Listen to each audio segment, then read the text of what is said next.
content creating thing didn't really exist till about 10 to 12 years ago, right? You started to see YouTubers like Shane Dawson and Jenna Marbles like start to build followings through social media, but no one really knew what to do and how to capitalize it on it and any of this stuff.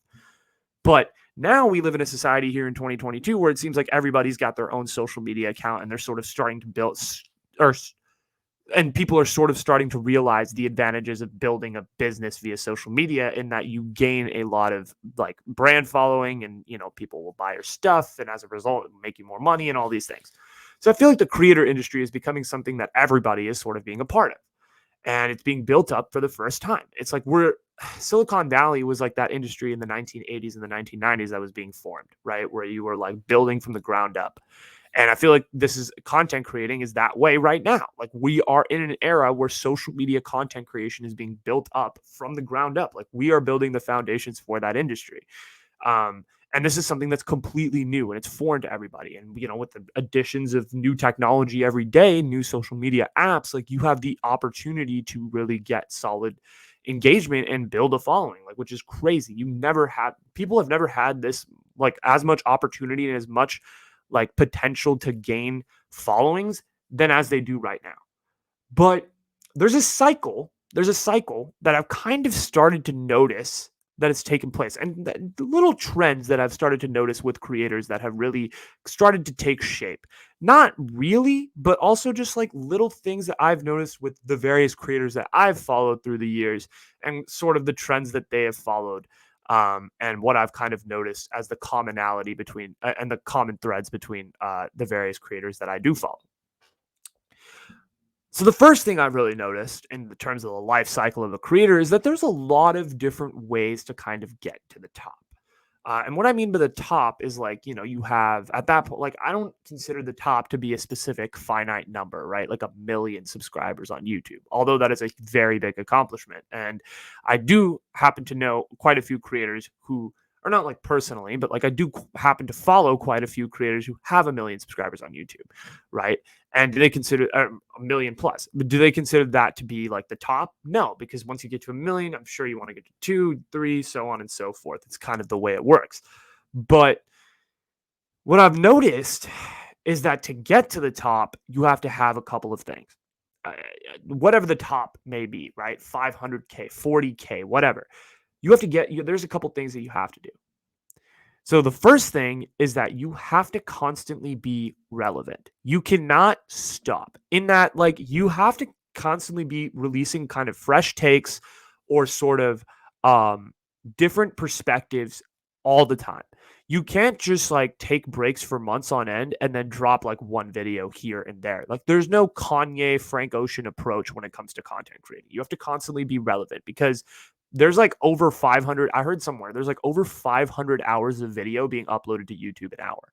So considering that, that's your competition. You have 500 hours of content that's being uploaded per hour. And so if you like spend your time and take your time on your travel vlogs or whatever it is, like you're going to go out of style and irrelevant like that.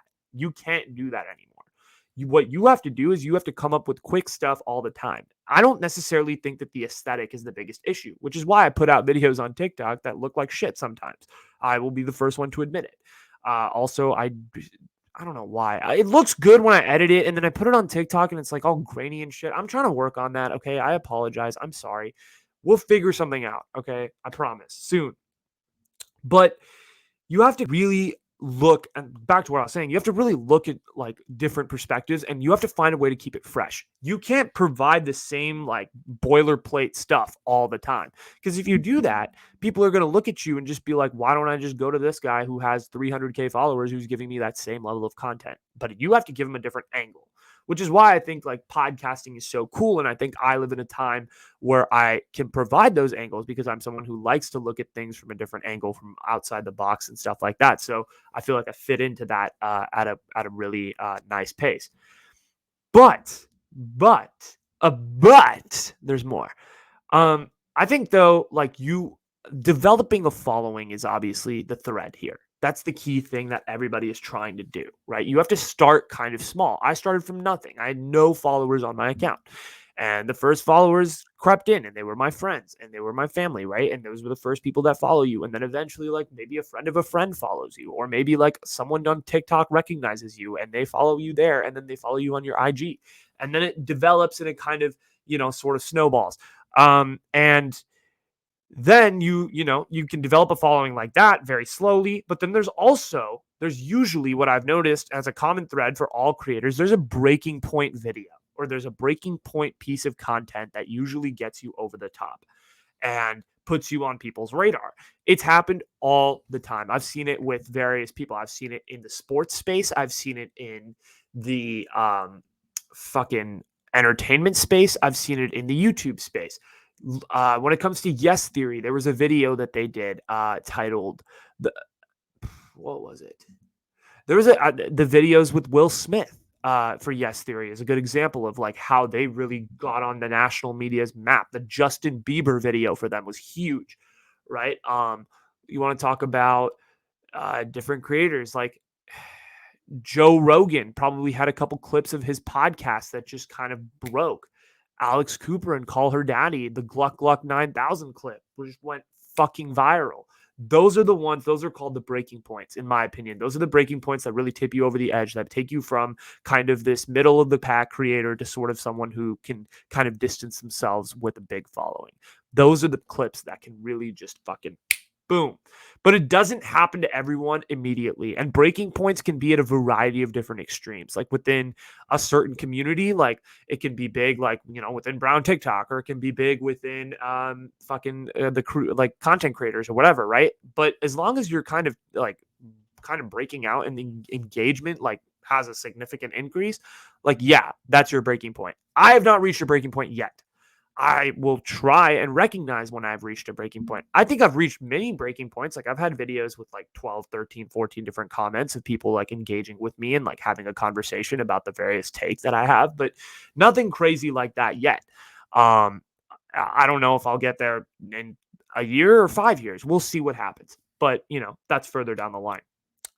I also don't care to get that viral fame, right? There's so many people who get the viral fame and they're not ready for it. I feel like if you break out all of a sudden and you get all of this fame, you can do one of two things. You can either handle it correctly and have a perfectly planned, like have a really good rollout and like have content that's like ready to go, that's like boom, boom, boom, boom, like ready to follow it up. And suddenly, you could build on that viral fame, or B, you can use that viral fame and you get a mass amount of clout for like a month. And then suddenly all of those followers, all of that engagement, everything disappears, and then you just turn into a normal human being again. I don't want to get that viral fame because I don't think I'm ready for it right now. And I'm going to talk about that a little bit more later. But I mean, take a look at the guy number 7 on TikTok. For those of you that don't know, there's this guy number 7, Caden Woodall on TikTok. He was like a high school senior in like Michigan, and he and his friends like decided to like kick it one day, I guess, and like film a TikTok of them lip singing, and to TikTok teenage girls, like they were relatively attractive white kids, and they put out their TikTok, and it was a hit. It got like 9, 10, 15 million views or some shit, like a lot of likes, like crazy amount of following. Just like, Caden Woodall went from like kid from the suburbs of Michigan to like the most famous man in the world on TikTok for like 3 weeks. But the thing is with Caden is he had no idea how to handle it. He had no idea how to handle that clout because he went like he was the shit. He had every single, like he had the Detroit Lions. He did a whole special with them and all of that stuff, but he was popular for about 2.5 weeks. And then like the whole thing kind of went down the drain because that's the media cycle we live in. So you have to like, I feel like with a lot of TikTok trends and all of this stuff, like you have to be able to capitalize on that trend and then build off of it and then find something and then like have your stuff ready to go. You have to have a plan in case you're ready and in case you go viral. And luckily, like I haven't had that issue yet. I have not gone viral. So I don't have like a plan. But if I were to go as viral as number 7, I don't know what the hell I would do. I don't know what I would do with myself. Like I would probably shit my pants first. And then like, I'd be like, oh my God, I have so much content to create because holy fuck, I am not ready for this moment. And I mean, you look at other people like who have gone viral, like you look at some of the best comedians in the world, like Hassan Minaj. Like when he went viral at the White House Correspondents' Dinner, he was ready for that shit because he had been working on his comedy for 10, 11 years. So he had material, he was experienced in the field, he knew exactly what he was doing. And so he was ready to go, you know, kind of build off that virality, so to speak, with the mainstream. Um, who's another guy? My There's a guy, Grant Cohn. I interviewed him, and he had an interview this summer with the 49ers starting safety, Jimmy Ward. And a couple of those quotes got picked up by Bleacher Report, and they went to NFL Network, which is like the biggest national media outlet for the NFL. And it's available in like every single NFL facility and all of this stuff. And he knew how to like build off of that kind of little bit of virality, and that, like, you know, he had a bunch of content and he was experienced in the space, and you know, he was a journalist that had worked in the field for a long time. So there was that sort of sense of I know what I'm doing. But I mean, I don't really have that plan. I've been podcasting for a year. Like if I were to go viral on a TikTok clip, like I don't know how I'd build off of that. Like I would be like, okay, like I have that, but now what's next? So that would be like my biggest concern. But it's an interesting thing to like ponder, because it is like the whole life cycle of a creator is just very interesting and fascinating. Because I mean, I honestly like say this, like I would rather have little bits of clout. Like if I get a little comment here, like a little bit of engagement there and a little bit of engagement there, I'd prefer that over like, oh my God, one video got 30 million views on TikTok. Of course I'd love that. Like I'm not trying to like say like, oh my God, like I wouldn't love clout. But like one video gets 30 million views on TikTok, like I don't know how I'm gonna fucking follow that up. Does that make sense? Like, I don't know. I just want like a community of people that are going to appreciate my stuff, and not just like followers for that one piece of content that maybe went off. Right. So that's like the thing that I am trying to figure out, is like building a community of people who appreciate me, but at the same time, like, I don't want to just give opinions and build an echo chamber here. Right. I want to build a good conversation and something that like actually is worthwhile rather than, you know, what we have now. Okay. So I have a few more.